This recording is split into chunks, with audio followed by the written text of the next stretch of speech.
I don't want to spend too much time talking about this one because I'm going to make a video about it later. But Luka Doncic makes his return in Dallas after missing a week plus worth of games. Of course, the Mavericks played really well in his absence.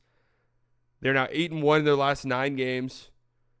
Luka looked phenomenal in his return. I thought 36 points, 13 assists, 7 rebounds, 3 steals, 15 to 24 from the field, 4 of 10. I mean, just a great game from Luka all the way around.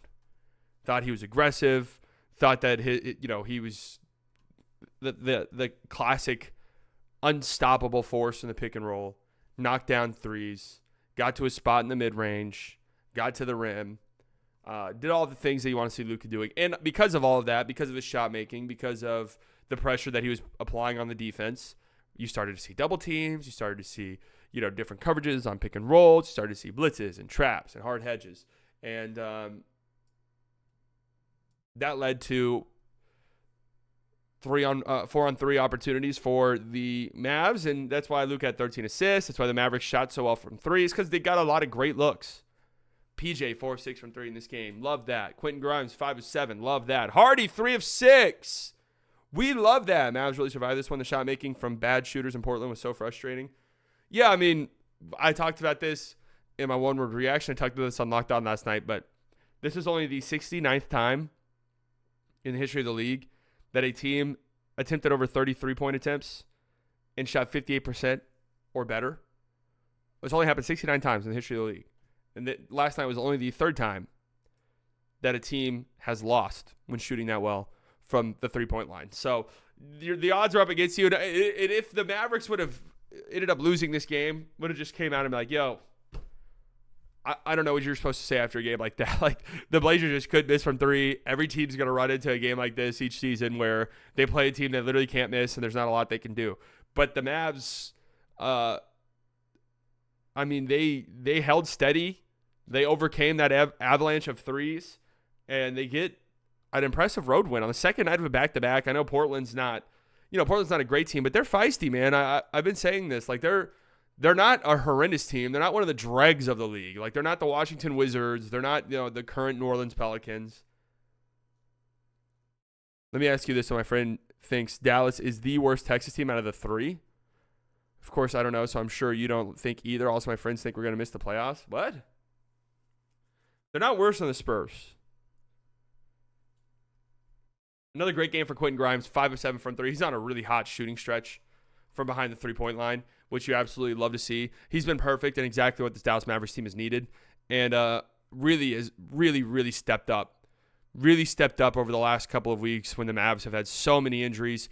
Klay Thompson's been out for what was this? The 4th straight game Klay Thompson's been out. They need a guy who's going to kind of fill in that role, and Quentin Grimes starting over the last 3 games, 53% from 3. Over his last 3 games on 9 attempts a game. Like, Klay Thompson, they got Klay Thompson, but we got Quentin Grimes. 14 made threes over his last 3 games for Quentin Grimes. Per Josh Bell, Luka was 4-5 from 2 outside the restricted area, 5-7 in the restricted area, vintage Luka. And I'm telling you guys, I've been fucking telling you. And everybody wants to blame this, that, and the third. I go back and I watch him like, man, once Luka starts hitting shots that we're kind of accustomed to him hitting, like, things are going to look different. That is it.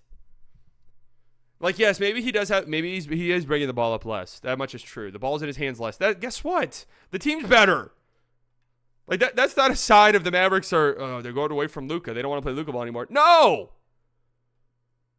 Their team is better. So you let other players do things because they're capable of doing it. That's what we've been on our hands and knees begging for the entirety of Luka's career. Hey, 36% usage. It's great because Luka's one of the best isolation players we've ever seen. He's incredible in the pick and roll. Like, it works. The Mavs offense has always been top 10. It works. But fuck, man, this is so unsustainable. This is so unfair to ask of this guy every single night out. Please go get guys. Please go get guys who can bring the ball up the court. Please go get guys who can create some offense for themselves. Please go get guys. And then they do, and then it's like, wait, why is Luka not at 40% usage rate? He needs that. It's like, why don't you guys, give your boy a little bit of fucking time? Is there an adjustment period? Yes, sure. But guess what? He's smart enough. He's good enough. It's all going to work. Like, damn. This shit's so annoying to me. And he was phenomenal last night. Yes, Luka's usage rate this season is still high. But, his touches are down. And it hasn't been Luka ball. And it's the funniest shit in the world where I saw it last night. Luka wasn't hitting shots in the first quarter. I thought all of the shots that he got were good looks, just wasn't making them. I think it was, 2 of 6 in the first quarter of this game. And on Twitter, immediately it was like, Luka's not the point guard anymore. That's why he's struggling. It's like, what? What fucking gamer? Who do you think's playing point guard right now? Like a starting five of PJ Washington, Daniel Gafford, Luka Doncic, Quentin Grimes, Jaden Hardy. Who the fuck do you think's the point guard? What do you think the Mavs are out there doing? And then, of course, second quarter comes around.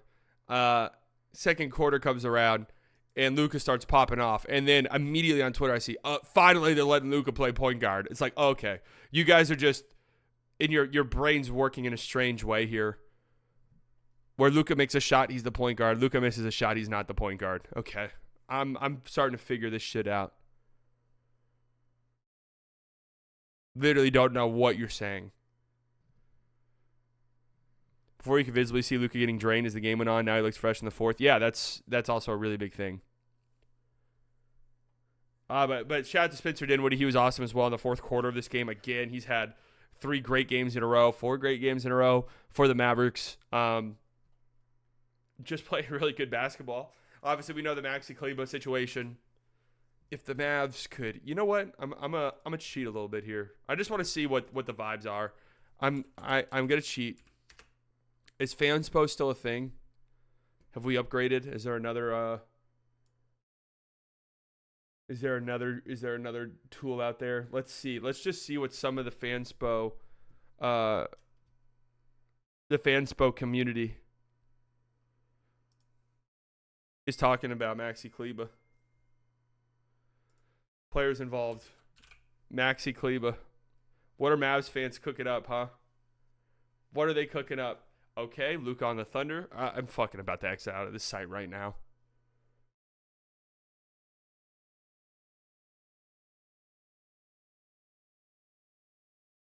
Rabs take on dead contracts for pick upgrades. Mavs trade a first-round pick, Dante Exum and Maxi Kleber for Chris Boucher. One of the worst trades I've seen in quite some time. Matisse Thybulle for Maxi in a second. I don't want Matisse Thybulle. I don't think he fits what this team needs at all. There might have been a long time ago, where that could have made sense. Dodo, a couple seconds. Max in a first.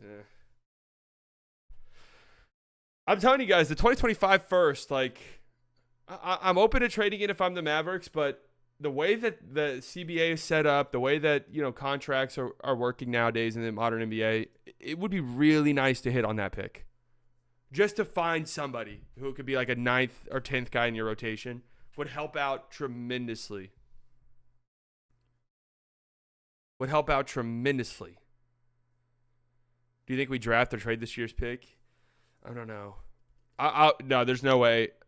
There's no way I'm trading the 2031 first for Dorian. No chance. I mean, I'd be open to trading this year's pick because that still gives you flexibility. But that's about that. The Trailblazers, I mean, we got to talk about Anthony Simons, one of the funnier games you'll see in quite some time. Popped off for 24 points in the third quarter of this game. Literally could not miss. Shot after shot after shot. Was absolutely insane. And then the remainder of this game, of course, only scored 3 points. Ended up fouling out early in the fourth quarter. Just what a weird game. What a weird game for Anthony Simons. But are we not in win now mode?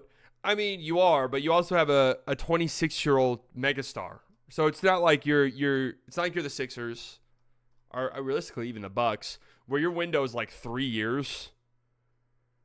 Your window is pretty, you don't want to completely and totally take away flexibility. And your team's good right now too. Like, in its current form, your team's good enough to contend right now. You know? So trading your 2031 pick takes away a lot of flexibility moving forward in future trades.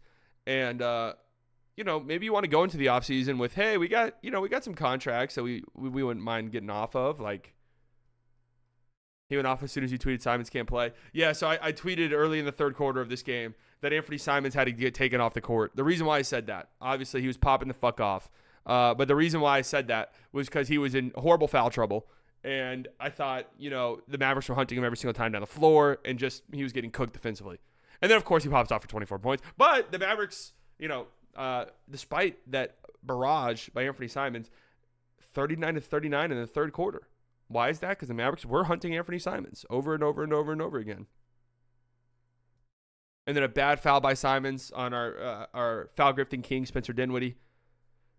At the end of the third quarter, that put him at 5 fouls. So he had to sit most of the fourth quarter, the first 3 or 4 minutes of the fourth quarter. Then checks in and immediately fouls Dwight Powell. A horrible sixth foul. Shaedon Sharpe had a nice fourth quarter. Started to hit some shots. Started to get going.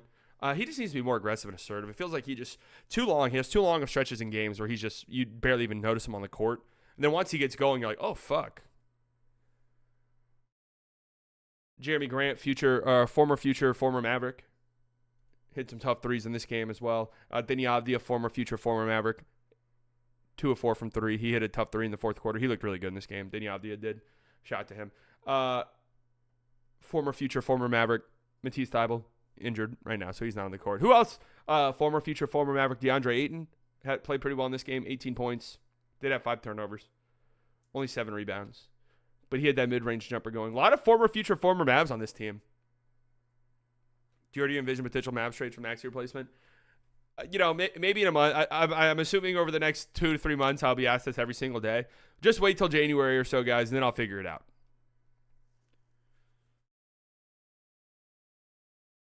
Then I'll figure it out.